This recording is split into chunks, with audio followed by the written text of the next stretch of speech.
할렐루야. 예배에 나오신 여러분들 환영하고 축복합니다. 무더운 여름 고생 많으셨는데 우리 앞뒤 좌우 형제 자매들과 활짝 웃으시면서 이렇게 인사했으면 좋겠습니다. 이 또한 지나갈 것입니다. 인사하겠습니다. 이 또한 지나갈 것입니다. 무더운 여름도 어느 순간 지나가고 선선한 바람이 불어올 것입니다. 너무 더우시죠? 휴가도 가셨고 또 돌아오신 분들도 계시고, 너무 더울 때 어떻게 하면 좋을까요? 교회에 나오시면 좋습니다. 새벽 기도, 수요 예배, 금요 기도에 9시 밤 9시에 드리는데 여러분들 오시면 얼마나 시원한지 몰라요. 그리고 은혜의 생수가 흐릅니다. 기도의 응답이 있습니다. 여러분들 초청입니다. 언제든지 오셔도 돼요. 그래서 9시에 와서 요즘 표정이 별로 안 좋아지시는데, 안 그래도 여러분 더워 죽겠는데 목사님, 여러분들 오셔서 예배의 자리에 섰을 때 하나님께서 은혜를 주십니다. 오늘 여름 성경학교 우리도 계속하고 있습니다. 오늘 이번 주에 우리 중고등부 수련회 떠나는데 아이들을 위해서 기도해 주시고요. 그리고 아이들이 그곳에서 세상의 소리 다 씻어내고 하나님의 말씀으로 채워질 수 있도록 기도해 주셨으면 좋겠습니다. 우리도 여름 성경학교 계속되고 있는 거 아시죠? 지난주에 인생 훈련, 인생 레슨 배웠고요. 오늘은 용서를 선택하는 훈련을 받는 시간입니다. 오늘 용서를 하라 하나님께서 말씀하십니다. 왜 용서하라 하시는지, 어떻게 용서할 수 있을지, 용서의 열매는 무엇일지, 용서를 통하여 우리에게 뜻하신 바는 무엇인지 하나님의 말씀을 통하여 여름 성경학교 이 기간을 통해 하나님의 음성을 듣길 소망합니다. 하나님께서는 용서를 선택하라 말씀하십니다. 용서를 선택하라. 그러면 우리가 어떻게 용서를 선택할 수 있을까요? 첫 번째, 용서는 정말로 고통스러운 일임을 우리가 기억해야 합니다. 근데 용서는 쉽지 않습니다. 용서는 어려운 일입니다. 아무리 예수님의 은혜를 알고 말씀의 사람일지라도 용서는요 쉬운 일이 아닙니다. 용서가 얼마나 어려운 일인가, 오늘 본문 말씀 베드로는요 예수님께 칭찬받기 위해 찾아갑니다. 21절 말씀입니다. 그때 베드로가 나와 이르되 주여, 형제가 내게 죄를 범하면 몇 번이나 용서하여 주리이까? 7번까지 하오리까? 말씀을 하여. 베드로가 어떤 마음을 갖고 갔을까요? 예수님께 칭찬받고 싶었어요. 이 정도 숫자면 충분하겠구나, 칭찬하시겠구나. 그것이 몇 번이었어요? 7번이었어요. 그러면 예수님께서 칭찬해 주시겠지라고 그렇게 달려가서 물은 거예요. 여기서 우리가 알 수 있는 것은 무엇입니까? 용서라는 것은 베드로조차 7번 이상 상상할 수조차 없을 만큼 고통스럽고 힘든 일이라는 것이죠. 기독교인들은 아주 자주 용서를 강요할 때가 있습니다. 그런데 때로는 그것이 더 큰 상처가 될 때가 있다는 사실이에요. 야, 용서해. 그것도 용서 못하냐? 그게 뭐라고 가서 화해해라. 네가 먼저 미안하다고 해. 주님은 네가 용서하길 바라셔. 옳은 말들입니다. 그런데 그 옳은 말이 상처 있고 고통받는 사람을 더욱 힘들고 비참하게 만든다는 것입니다. 고통받고 피해를 당해서 슬퍼하고 있는 사람은요 용서해야 한다는 하나님의 말씀 때문에 몸부림치고 있습니다. 그리고 용서할 수 없는 자신의 마음의 상태, 이 중간에 끼어가지고 마음의 죄책감으로 더 심한 고통을 받고 있다는 것입니다. 그래서 우리는 쉽게 이렇게 이야기하면 안 됩니다. 용서해, 그냥 풀어버려. 누구도 용서를 강요할 수 없습니다. 예수님 말고는 누구도 이 자리에서 용서를 강요할 수 있는 사람이 없습니다. 왜냐하면 용서해야 하는 사람은 지금 상처 입은 자이기 때문에 그렇습니다. 상처를 입고 피를 흘리고 있기 때문에 그렇습니다. 상처가 난 사람, 상처를 입은 사람은요 용서를 해야 하는 것이 아니라 먼저 치유와 회복이 필요한 것입니다. 그래서 기다려 주어야 합니다. 그리고 용서가 정말 고통스러운 과정임을 인정해 주어야 합니다. 오늘 하나님께서 여름 성경학교 기간 동안에 여러분들에게 용서해라, 용서를 선택하라 말씀하시는 건 용서가 쉽기 때문에 그런 것이 아닙니다. 용서는 어렵고 힘든 과정입니다. 고통스럽습니다. 하지만 여러분들을 사랑하셔서 살려내기 위해서 하나님께서 명령하시고 말씀을 주시는 것이죠. 그래서 우리는 누군가에게 용서하라 말하기 전에 그 상처받고 있는 사람을 품어줄 수 있어야 합니다. 그리고 우리는 그 용서하기 전에 먼저 우리의 받은 상처와 아픔을 주님 앞에서 그 온전한 치유가 이루어질 때까지 기다리고 그 치유를 받아야 합니다. 용서는 주변 사람들의 도덕적인 강요가 아니라요, 오직 당사자가 하나님 앞에서 주님의 은혜와 십자가의 은혜를 깨닫는 그 뒤에만 할 수 있는 것입니다. 그래서 용서는요, 율법이 아닙니다. 용서는 복음입니다. 용서는 억지로 하는 것이 아닙니다. 하나님께서 치유받은 그 상처자가 하나님의 은혜와 사랑을 깨닫고 기쁨으로 할 수 있는 것, 그것이 바로 용서다라는 것입니다. 그래서 진정한 용서를 위해서 필요한 것들이 있습니다. 용서는 힘들고 어려운 과정입니다. 그래서 두 번째, 용서를 위해서는 우리에게 시간과 치유가 필요한 것입니다.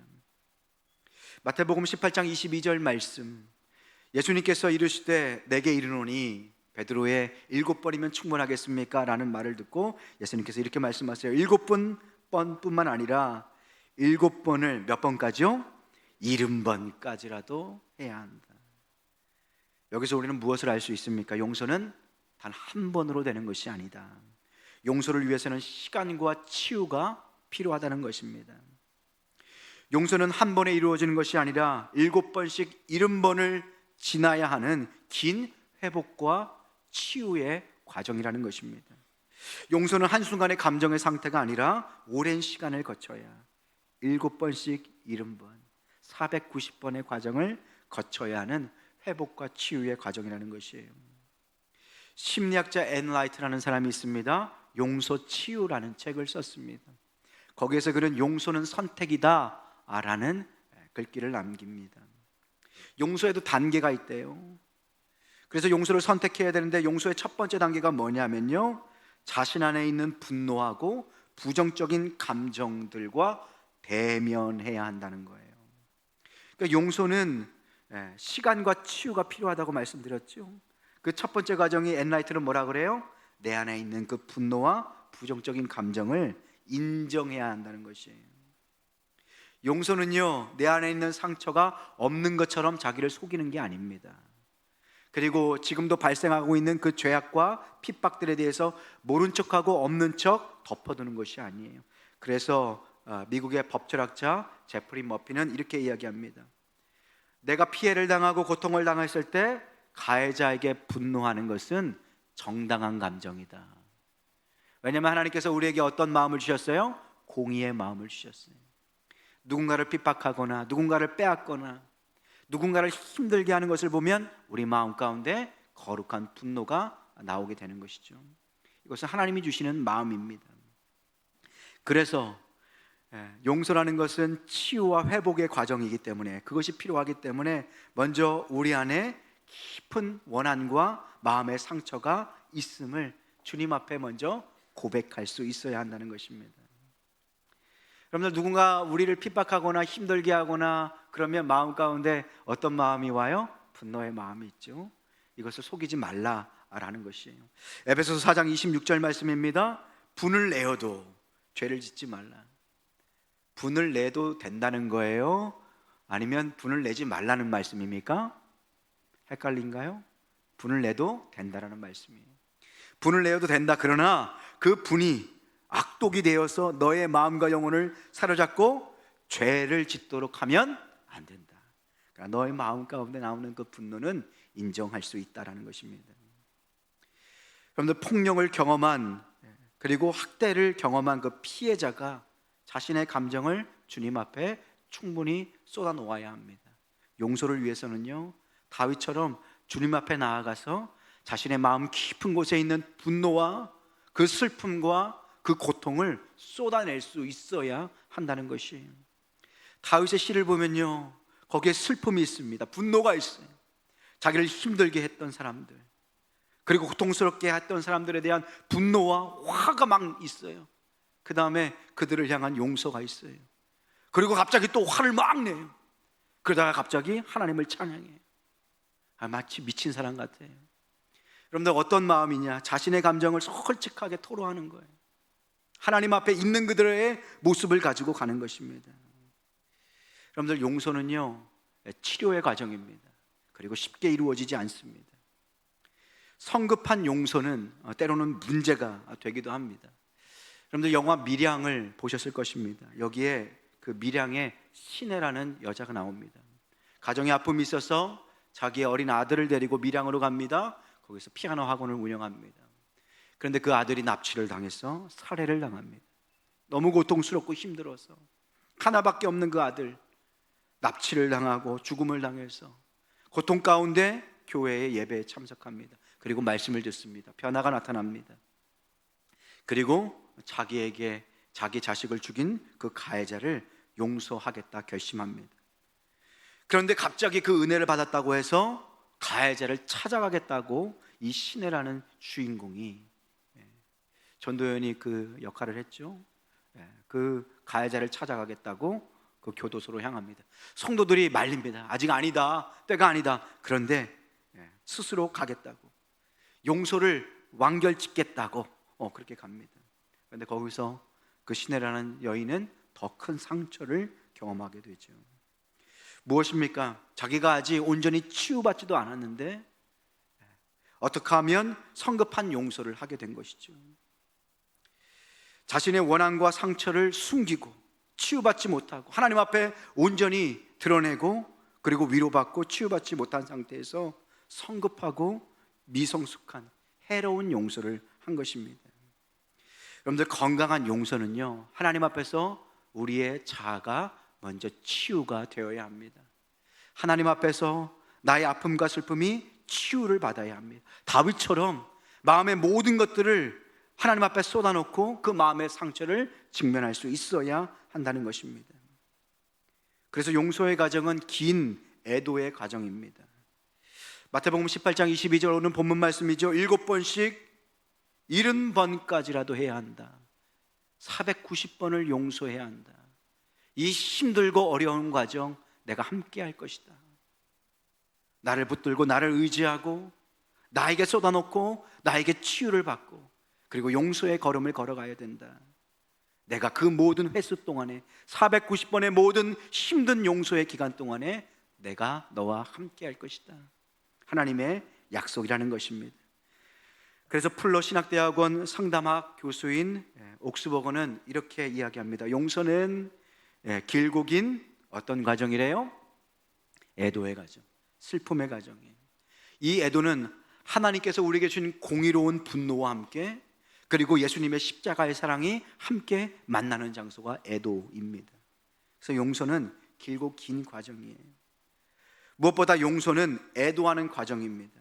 그는 영어로 이렇게 이야기합니다. Forgiving as for grieving 이라고 표현해요. 용서하는 것은 애도하는 긴 과정이라는 것이에요. 현재형을 썼잖아요. 그것은 완료의 상태가 아니라는 것입니다. 용서는 모든 삶의 과정이라는 것입니다. 삶의 과정이기 때문에 누구와 함께 이 아픔을 치유하는가가 중요합니다. 첫 번째, 예수님과 함께 치유해야 합니다. 우리는 모든 슬픔과 아픔을 다윗처럼 주님 앞에 진솔하게 고백할 수 있어야 합니다. 아픈 내 자신을 주님께 맡기고 의탁하며 치유와 회복을 기다려야 합니다. 그리고 사랑하는 교우들과 함께 아픔과 슬픔의 용서의 과정을 거칠 수 있습니다. 힘들고 어려울 때마다 우리는 주님께서 허락하신 믿음의 형제 자매들이 있습니다. 목장 예배 때마다 하나님 앞에 나와서 자신의 고통을 쏟아놓고 함께 기도할 수 있는 것입니다. 곁에 있는 자들을 통하여 하나님은 우리를 위로하십니다. 그리고 힘을 주십니다. 하나님의 손길을 경험하게 되는 것이죠. 그래서 용서는 우리의 고통을 잊고 도망치는 것이 아니라 직면하는 것입니다. 그리고 하나님께서 치유하는 긴 과정을 걷게 하시는 것입니다. 7번씩 70번까지라도 용서해야 한다. 그런데 그 모든 용서의 과정, 내가 너와 함께 할 것이다. 내가 너를 치유할 것이다. 말씀해 주시는 것입니다. 그렇기 때문에 우리는 세 번째로 나아갈 수 있습니다. 용서를 위해서는 먼저 용서의 경험이 있어야 합니다. 용서하는 자는 용서를 경험한 자입니다.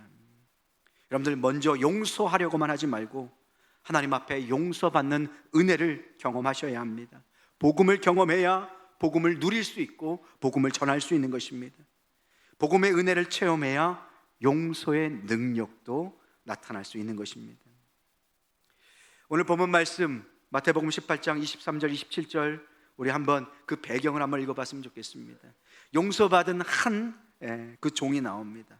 우리 23절부터 한번 읽어볼까요? 시작. 그러므로 천국은 그 종들과 결산하려 하던 어떤 임금과 같으니 결산할 때에 10,000달란트 빚진 자 하나를 데려오매 갚을 것이 없는지라 주인이 명하여 그 몸과 아내와 자식들과 그 모든 소유를 다 팔아 갚게 하라 하니 그 종이 엎드려 절하며 이르되 내게 참으소서 다 갚으리이다 하거늘 그 종의 주인이 불쌍히 여겨 놓아보내며 그 빚을 탕감하여 주었더니. 아멘. 용서를 위해서는요 우리가 용서를 경험하셔야 합니다. 오늘 본문 말씀에 나오는 종이 있습니다. 이 종은 그 왕과 이제 결산을 합니다. 이 시작을 어떻게 하냐? 천국은 종들과 결산하려는 임금과 같다. 하나님을 의미합니다. 그러니까 천국은 하나님이시다라는 것을 보여주죠. 그런데 이 종은 어떤 종입니까? 그 왕이 10,000달란트를 준 그리고 맡긴 종입니다. 그런데 이 10,000달란트를 한꺼번에 없애치웠어요. 어떤 방법인지 모릅니다. 하지만 임금에게 손해를 끼쳤어요. 그래서 갚을 것이 없어서 그 왕은 너의 모든 자녀들, 식구들, 자녀, 아내까지 다 소유를 팔아서 갚게 했습니다. 노예가 되게 한 거예요. 그런데 그 종이 이렇게 이야기합니다. 참으소서, 내가 다 갚을 것입니다. 참으소서. 27절, 그 종을 주인이 어떻게 여겼어요? 불쌍히 여겼어요.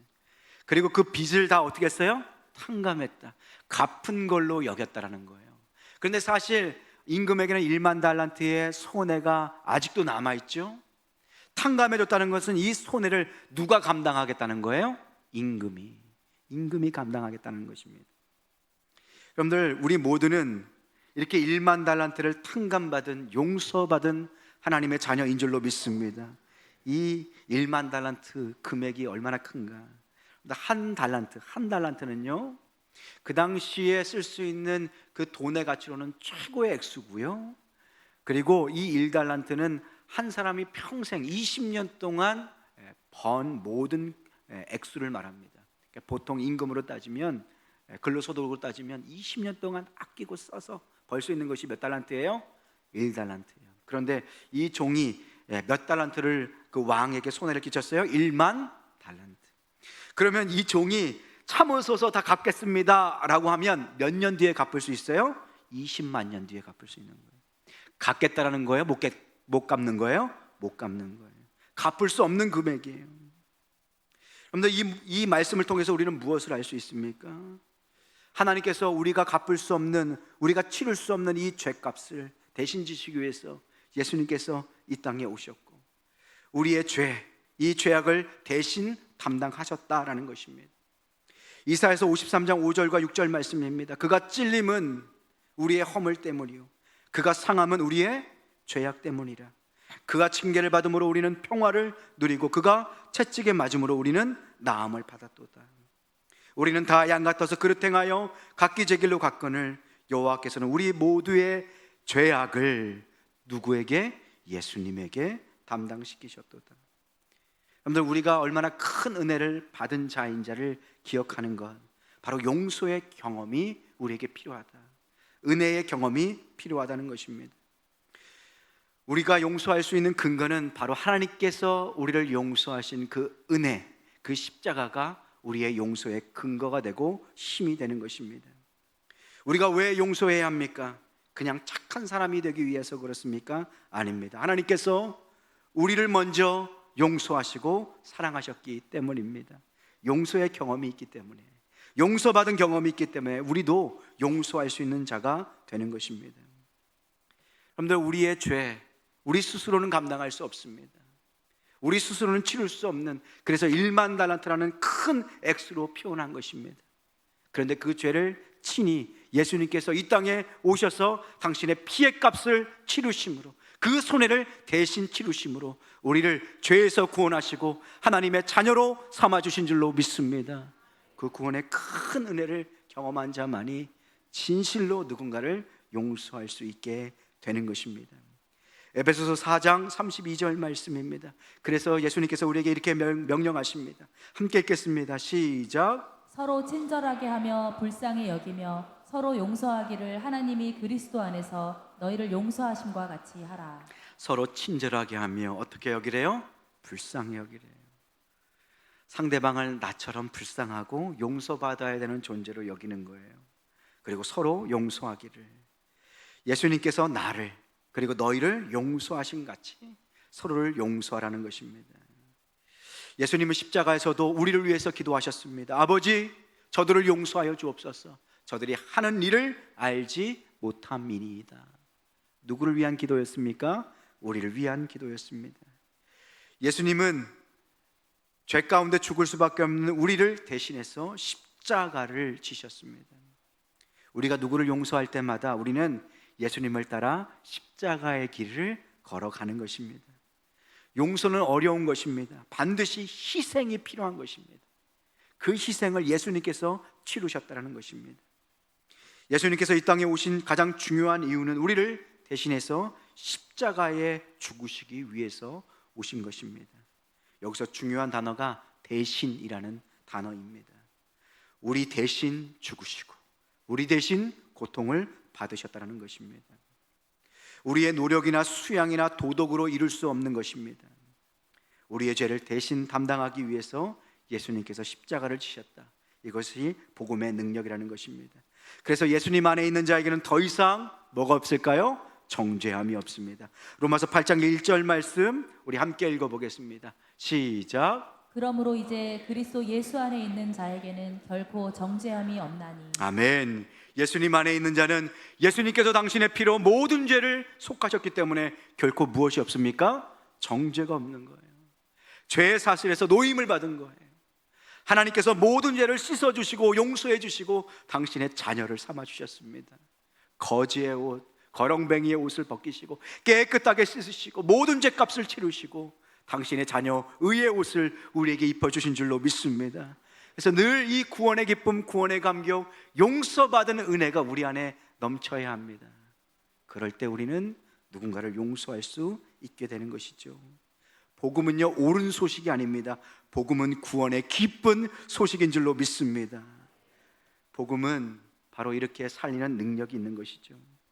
용서는 어렵습니다. 힘들고 어려운 과정입니다. 슬픔의 과정입니다. 그러나 이 모든 과정 예수님께서 함께 하십니다. 그 함께 하실 때 우리에게 구원의 감격을 허락해 주십니다. 다윗처럼 구원받은 기쁨, 구원받은 감격, 첫사랑을 회복시켜 주시는 거예요. 그 구원의 은혜 때문에 1만 달란트 빚진 자로서의 그 은혜를 알기 때문에 용서하며 사랑하며 풀어낼 수 있는 것이죠. 그래서 네 번째로 이어집니다. 용서를 경험한 사람은 용서를 베풀게 됩니다. 용서를 경험한 사람, 진정으로 용서를 깨닫고 용서를 누리는 사람은요, 용서를 베풀게 됩니다. 내가 받은 그 용서의 은혜, 소망 없는 내가 그 용서 십자가의 은혜를 통하여 변화된 그 기쁨과 감격을 아는 자들은요, 누군가에게 이 용서, 이 복음을 전하게 되는 것이죠. 우리가 남을 용서하는 것은요, 내가 용서받기 위해서 용서하는 것이 아니에요. 내가 이미 용서를 받았기 때문에, 그 용서의 은혜를 내가 누리고 있기 때문에 그 증거가 우리의 삶 가운데 나타나게 되는 것입니다. 내가 이미 구원받고 용서받은 사람이라는 것을, 나는 예수 믿고 구원받은 하나님의 자녀임을 자연스럽게 삶에서 나오는 것이 바로 용서의 능력인 것입니다. 그런데 때때로 우리가 살면서 용서가 힘들어질 때가 있어요. 용서가 너무 힘들고 어려울 때가 있어요. 왜 그럴까요? 그것은 우리가 받은 그 구원의 은혜, 구속의 은혜를 상실해 가고 있기 때문입니다.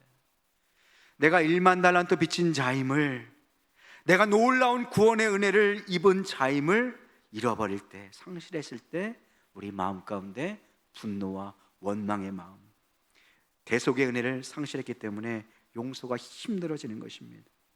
자신이 받은 은혜를 망각했기 때문에, 자신이 받은 그 은혜를 당연하게 느끼기 때문에, 첫사랑을 잃어버렸기 때문에 용서가 힘들어지고 마음 가운데 원한의 쓴 뿌리만 남게 되는 것입니다.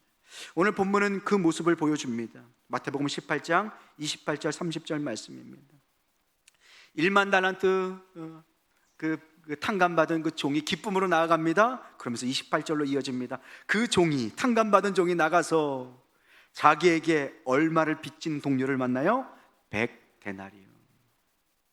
20만 년 동안 일해야 하는 금액을 탕감받은 자가 100일이면 갚을 수 있는 금액을 나에게 손해를 끼친 동료를 만났어요. 그러니 어떻게 해요? 붙들어서 어딜 잡아요? 목을, 멱살을 잡아요.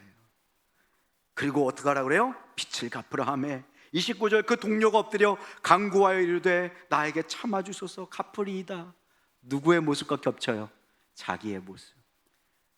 임금 앞에서의 자기의 모습과 겹쳐요. 그런데요 30절에 허락하지 아니하고 이에 가서 그가 빚을 갚도록 어디에 가둬요? 옥에 가둔다. 옥에 가둔다는 것은 빚을 갚을 기회를 준다는 것입니까? 안 준다는 것이에요? 안 준다는 것이에요. 빚을 갚을 기회조차 박탈해버리는 거예요. 사과할 기회조차 박탈해버리는 거예요. 회복할 수 있는 기회조차 박탈해버리는 거예요. 여러분들 이 종의 모습, 1만 달란트 빚진 종의 모습을 한번 보세요. 임금의 은혜를 지금 알고 그것을 누리고 있습니까? 정말로 이 1만 달란트 탕감받은 자는 그 왕의 은혜를 알고 있는 상태입니까? 아니에요. 이 종은 은혜를 경험하지 못했어요. 진정으로 탕감받는 그 기쁨과 은혜를 누리지 못했어요. 이 종은요 왕을 이용한 자예요. 은혜를 알지 못하는 자입니다. 용서받았다는 사실, 이 감격이 없기 때문에 용서할 수 없는 거예요. 가짜인 거예요. 가짜 신앙, 가짜 믿음, 가짜 구원의 은혜, 그 모든 것들은 용서할 수 없는 굳은 마음을 만들어내는 것입니다. 하나님께서 사용하신 모든 성경의 인물들은요 예외 없이 하나님의 큰 용서를 경험했음을 우리가 보게 됩니다. 모세도 살인자였어요. 여러분들 알고 계시나요? 사람을 때려 죽였어요. 누가요? 모세가요. 다윗은 어떤가요? 위대한 다윗. 지금도 이스라엘은 다윗의 별을 국기에 새겨 넣었죠. 다윗은 어떤 자예요? 아주 비루하고 못돼 먹은 자예요. 자신의 신하들은 다 전쟁터에 나가서 목숨을 걸고 나라를 위해서 싸우는데 자기는 궁궐에서 허이허이 놀고 있어요. 그런데 저 멀리서 마음에 드는 여인이 보이는 거예요. 그 여인을 데려와라. 그 여인이 누구예요? 우리야. 자신을 위해서 목숨 걸고 나가서 싸우고 있는 우리아의 아내였어요. 그리고 그 하나님이 보시는 앞에서 죄를 짓습니다. 그리고 그 우리아에게 들킬까 봐 결국 우리아를 데리고 오라고 합니다. 그런데 우리아가 말을 안 들어요. 내 부하들은 가서 전쟁을 싸우고 있는데 내가 어찌 집에 들어가서 편히 쉬겠습니까? 말을 안 들어요. 그래서 결국 어떻게 합니까? 우리아를 전쟁터 가장 힘든 곳에 보내요. 그리고 나머지 군사들은 다 뒤로 물려요. 결국 우리아는 죽습니다. 살인한 자고 하나님 앞에 범죄한 자고 그 범죄를 가리기 위해서 살인을 계획한 자예요. 그런데 이런 죄인, 그런데 예수님께서, 하나님께서는 이런 모세도 다윗도 어떻게 하세요? 용서하세요. 누구를 용서하셨듯이요? 나를 용서하셨듯이. 그래서 우리는 다윗을 볼 때 우리의 모습을 봅니다. 다윗이 늘 찬양하는 것이 뭐예요? 하나님, 구원의 그 감격을 잃어버리지 않게 해주세요. 내가 죽을 위기, 죽어야만 하는 그 죄의 참혹한 현장 가운데서 죽어야 마땅한 나를 하나님께서 건져주시고 용서해 주셨습니다. 그 구원의 감격과 은혜를 잊지 않고 이 땅에서 살게 하여 주옵소서. 그래서 다윗은요 자기에게 침뱉고 저주하고 압살롬 아들 때문에 피난 갔던 때가 있거든요. 피난 갔을 때 그 뒤에서 자기에게 막 욕하고 저주하고 막 흙을 뿌리는 사람이 있었어요. 장수가 다 있었어요. 우리 같으면 당장 가서 목을 베라고 하겠죠. 다윗은 그걸 다 들어요. 그래, 내가 저 말 다 들어도 싼 놈이다. 내가 당연히 저 말을 들어야 되는 사람이다. 하나님께서 혹시 나에게 저를 통하여 나에게 깨닫게 하라고 이렇게 말씀하시는 것 아니냐. 어때요? 겸손해요. 용서하는 자가 되는 거예요. 모세도 마찬가지입니다. 사랑하는 성도 여러분, 하나님께서 우리에게 1만 달란트를 탕감해 주신, 우리가 씻을 수 없는 그 죄를 용서해 주신 그 구원의 은혜, 우리가 모두 하나님의 은혜 가운데 있는 자인 줄로 믿습니다. 첫사랑을 경험하고 누릴 수 있는 자가 되어야 돼요. 여러분들, 용서를 경험한 자만이 용서할 수 있는 거예요. 1만 달란트를 탕감받았지만 그 은혜를 경험하고 누리지 못하니까 용서할 수가 없는 거예요. 오늘 아이들도요 마찬가지입니다. 부모가 아이들에 있는 모든 잘못을 속속들이 다 파헤쳐가지고 아이를 들들 볶으면 아이가 살 수가 없어요. 숨을 못 쉬어요. 어떤 집을 보면 그 아이의 집을 투명 유리창으로 만든 문을, 그러면 아이가 어떻게 삽니까? 여러분, 때로는 부모가 모른 척하고 지나갈 때가 있죠. 그럴 때 막 하다가 나중에 부모의 그 눈빛을 깨닫게 됩니다. 그리고 자기의 잘못을 진정으로 아는 날이 오는 것이죠. 때로는 용납해주고 모른 척해주고 기다려줄 수 있어야 합니다. 아이가 그 부모의 은혜를 깨달았을 때 부모에게 와서 회개할 수 있는 것이죠. 여러분들, 이 세상에는 두 가지 죄인이 있습니다. 발각된 죄인, 발각되지 않은 죄인입니다. 우리 모두 하나님 앞에서 하나님이 모든 우리의 죄를 낱낱이 고발하시고 발겨벗으신다면 이 자리에 설 수 있는 사람이 저를 포함해서 누가 있겠습니까? 우리 모두는 용서받은 주님께서 우리의 허물을 덮어주신 그 은혜를 경험한 하나님의 자녀인 줄로 믿습니다. 그렇기 때문에 우리는 용서받은 자로서 용서할 수 있는 자가 된 것입니다. 다윗처럼 그 구원의 은혜, 죽을 수밖에 없는 나를 살리신 그 구원의 은혜를 선포할 수 있는 자가 되는 것이죠. 다섯 번째입니다. 그러면 우리가 어떻게 용서를 선택할 수 있을까요? 오직 용서를 통해서만 우리가 영혼의 감옥에서 탈출하게 된다는 사실을 기억하셔야 합니다. 하나님께서 힘들고 어렵지만 왜 용서하라라고 말씀하실까요? 그것은 우리를 사랑하시기 때문에.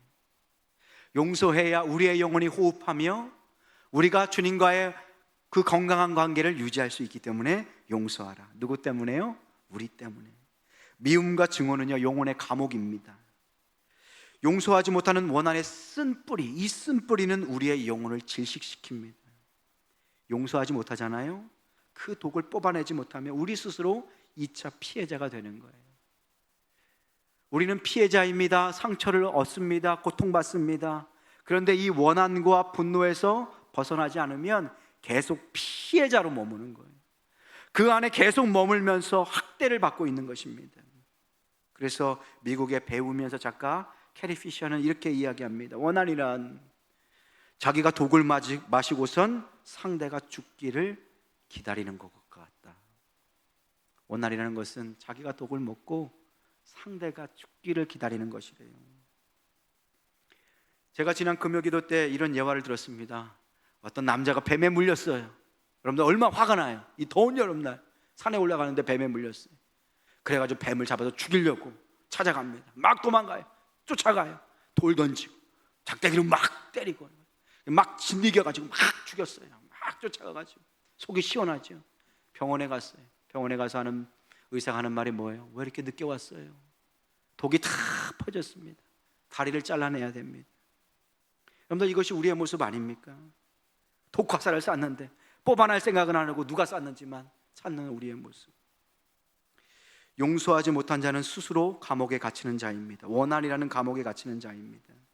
마태복음 18장 오늘 본문 말씀입니다. 32절 34절 말씀해 보니까 이제 그 임금이 1만 달란트 탕감받은 자가 그 동료에게 어떻게 잔인하게 했는지를 들었어요. 그래서 그 주인이 그 1만 달란트 탕감받은 자, 그 악독한 자를 불러다가 말하되 악한 종아, 내가 빌기에 내가 내 빚 전부를 탕감하여 주었거늘.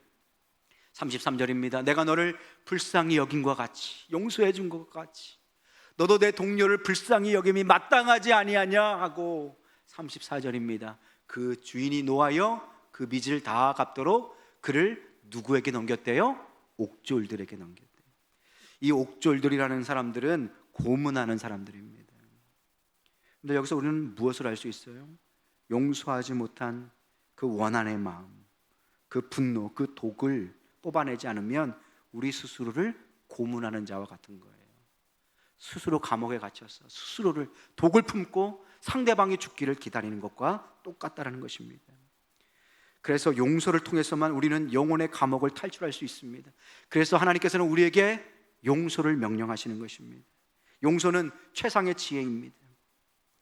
용서하지 못하는 마음은 스스로를 미움과 쓴뿌리에 묶어서 평안을 잃어버리고 영적인 성장을 빼앗기고 건강한 인간관계를 맺을 수 없게 만듭니다. 근데 오늘날을 용서 없는 시대라고 해요. 한국 사회가 정의 중독에 빠졌습니다. 정치인들마다 서로가 정의롭다고 얘기하고 있어요. 어느 순간 자주는 보지 않지만 TV에서 야당과 여당이 서로 싸우는 거예요. 당신은 정의로워요. 당신은 정의롭습니다. 막 정의 가지고 싸워요. 똥덩어리들끼리 서로 냄새 안 난다고 싸우는 꼴이에요. 정의 중독에 빠졌습니다. 자기가 더 정의롭다고 합니다. 심판의 칼날을 휘두릅니다. 프랑스 혁명과 똑같아요. 길로틴을 만들었어요. 기득권 세력 다 죽이겠다고. 길로틴 알죠? 뚝 떨어져가지고 단두대. 그 단두대를 만든 사람이 누구예요? 로베스피에르예요. 결국 나중에 죽고 죽이고 죽고 죽이다가 결국 자기가 올라가서 죽는 거예요. 정의 중독, 용서와 사랑이 잃어버렸습니다.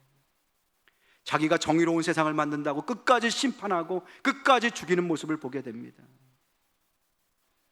근데 우리나라가 위험에 처해 있습니다. 한국교회가 깨어 기도해야 될 줄로 믿습니다. 정치 지도자가 하나님을 대신할 수 없습니다. 잠시 있다 사라지는 안개와 같습니다. 정치 지도자가 아니라 하나님 앞에 엎드려 구원의 은혜, 용서의 은혜, 십자가의 복음을 선포하고 증거하는 여러분 되시길 소망합니다. 정의 중독에 빠져서 서로를 죽이겠다고, 끝까지 죽이겠다고. 다 죽이고 나면 이 나라 누가 지킬까요?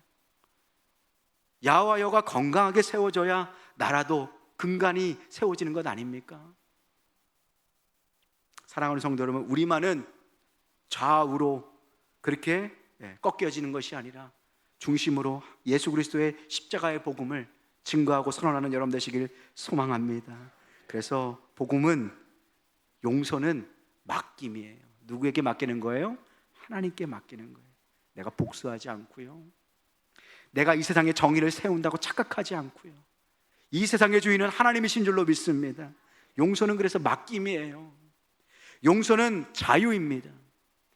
그 감옥, 원망이라는 그 증오라는 감옥에서 나올 수 있는 것은 내가 하나님 앞에 나의 상처를 치유받고 내가 받은 그 구원의 감격을 회복하고 그 구원의 감격을 따라서 나에게 작게 빚진 자를 기꺼이 용서할 때, 그때 참된 영혼의 자유를 경험하게 되는 것입니다. 그래서 우리는 마지막 6번째로 나아가야 합니다. 진정한 치유는요, 섭리 안에서 우리의 삶이 해석이 될 때 이루어집니다. 상처는요, 하나님의 섭리를 깨닫게 될 때 진정으로 용서가 돼요. 성경에서 가장 큰 상처를 입은 인물이 누굴까요? 첫 번째는 예수님이시겠죠. 제자들에게도 형제들에게도 배신을 당했습니다. 그리고 요셉도 있을 거예요. 그죠? 요셉도 있을 거예요. 요셉의 아픔과 상처, 여러분들 보세요. 요셉에게는 원한이 없었을까요? 아버지 심부름 때문에 형들을 보러 갑니다. 형들이 여기 조금만 들어가 봐 라고 들어갔더니 거기가 구덩이에요. 죽이러 보낸 거예요. 그리고 그 형들이 노예로 팔아버렸어요. 노예로 팔아버린다는 것은 큰 내 부모를 볼 수 없다는 것이에요. 차라리 죽는 것보다 더 고통스러울 수 있어요. 요셉에게는 원한이 없었을까요? 요셉에게는 분노와 복수의 마음이 없었을까요? 있었어요. 창세기 41장 51절 말씀입니다. 요셉이 그의 장남 이름을 무엇이라고 했대요? 문나세. 문나세의 뜻이 뭐예요? 내 모든 고난과 내 아버지의 온 집의 일, 이것은 숨겨져 있는 거예요. 그 상처와 아픔과 분노, 모든 것을 어떻게 했대요? 잊어버리게 했다. 그래서 문나세가 복음이라는 뜻이에요. 잊어버린다, 상처에서 벗어난다, 감옥에서 벗어난다는 뜻이에요. 이 상처와 아픔과 고통과 지독한 원한의 감옥에서 요셉은 언제 나오게 됐을까요? 그것은요, 형들이 자기에게 찾아오고 그 찾아왔을 때 하나님의 섭리를 깨달았을 때 진정한 치유, 거기에서 요셉의 눈물이 터지거든요. 그 눈물이 터질 때 고백이 무엇이냐면 창세기 45장 5절 말씀입니다. 우리 함께 한번 읽어보겠습니다. 시작. 당신들이 나를 이곳에 팔았다고 해서 근심하지 마소서, 한탄하지 마소서. 하나님이 생명을 구원하시려고 나를 당신들보다 먼저 보내셨나이다. 아멘. 형들을 바라보면서 울면서 당신이 나를 이곳에 팔았다고 근심하지 마소서, 한탄하지 마소서. 내가 섭리를 깨달았습니다.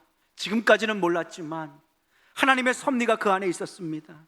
하나님이 생명과 우리 가정을 구원하시려고 나를 당신들보다 먼저 보냈습니다.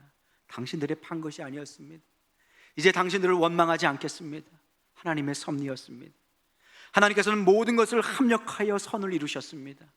내가 원망의 감옥, 저주의 감옥, 복수의 감옥에서 그렇게 머무르지 않고 하나님의 영광을 위해서 지금까지 인도해 주셨습니다. 이코 아버지가 죽게 되자 요셉의 형제들이 더 두려워했어요. 아버지가 살아있을 때는 아버지 때문에 우리를 살려뒀지만 이제 우리를 죽일 것이다. 형들이 찾아와서 비는 거예요. 그럴 때 요셉이 눈물을 흘리면서 이렇게 고백합니다. 창세기 50장 19절 20절 말씀입니다. 요셉이 눈물을 흘리고 있는 형제들에게 이르되 두려워 마소서. 뭐라고 고백하여? 내가 하나님을 대신하리이까. 내가 정의의 칼날을 휘둘러서 하나님을 대신하겠습니까? 내가 하나님보다 의로운 자가 되겠습니까? 20절 말씀입니다. 당신들은 나를 헤아려 하였으나 그 상처와 고통과 아픔과 눈물을 그것을 무엇으로 바꾸셨대요? 선으로 바꾸셨다. 하나님의 역사와 섭리로 바꾸셨다는 것이에요. 오늘과 같이 많은 생명을 구원하게 하려 하셨다 고백하는 것입니다. 사랑하는 성도 여러분, 용서는요 맡김입니다. 하나님께 우리의 전 존재를 맡길 때에 하나님의 섭리 가운데 우리를 당신의 작품으로 빚어 주실 줄로 믿습니다. 요셉이 만약 형들에 대한 복수심으로, 형들에 대한 원한으로 형들이 죽기 전까지 나는 죽지 않을 것이다, 오직 복수의 칼날을 갈았다면 하나님의 위대한 섭리로 쓰임받을 수는 없었을 것입니다. 오늘 혹 우리 마음 가운데 깊은 원한과 상처와 아픔으로 날마다 이를 갈고 날마다 고통스러운 세월을 보내는 성도님들이 계셨다면 오늘 이 시간 그 감옥에서 나올 수 있기를 소망합니다. 어렵고 힘들지만, 지난한 그 긴 과정이지만 하나님은 우리를 위해서 용서하라, 풀고 나오라, 마음의 감옥에서 나오라 말씀하십니다. 그리고 우리에게 베푸신 구원의 은혜를 보여주시고 그리고 확인시켜 주십니다. 그리고 그 섭리를 깨닫게 하십니다. 지금은 힘들고 하나님의 뜻을 다 알지 못할지라도 하나님께서 분명히 이 모든 것들을 선으로 바꾸어 주실 줄로 믿습니다. 어느 한 목사님, 제가 가끔 인용하는 목사님인데 엄청나게 고난을 당했어요. 교회에서 핍박을 당하고 멱살도 잡히고 정말로 신실하신 목사님인데, 그런데 그 목사님이 그 교회를 떠나서 개척을 하셨습니다. 그런데 그 개척 교회가 엄청 아름답게 성장하는 거예요. 좋은 자리를 얻어서 건물을 짓고 성도님들이 다 목사님을 사랑해요, 좋아해요. 그런데 어느 한 날 저 멀리서 나를 그렇게 괴롭혔던, 내 멱살을 잡고 흔들고 나를 집에까지 찾아와서 힘들게 했던, 가슴이 막 뛰기 시작했대요. 여러분들 그런 경우 있잖아요. 정말로 나를 힘들게 했던 사람, 비슷한 사람만 봐도 심장이 막 뛰잖아요. 찾아왔대요. 그러면서 그 목사님에게 목사님 저를 용서해 주세요 라고 고백했대요. 그런데 요셉의 이야기, 그 모든 섭리, 하나님께서 나를 그 고통 속에서, 풀무불 속에서 나를 그 증오의 감옥에서 건져주시고 그리고 교회를 개척해서 이렇게 아름다운 교회를 세워주셨구나, 섭리를 깨닫고 나니까요 그 사람을 진정으로 용서할 수 있게 되었더래요. 그러면서 목사님 용서해 주세요 라는 그분에게 용서라니요, 제가 축복해 드릴게요. 뭐예요? 축복의 사람으로 바꾸어 주시는 것이죠. 바라옵기는 여러분 모두가 이렇게 축복의 사람이 되시기를 주님의 이름으로 축복합니다.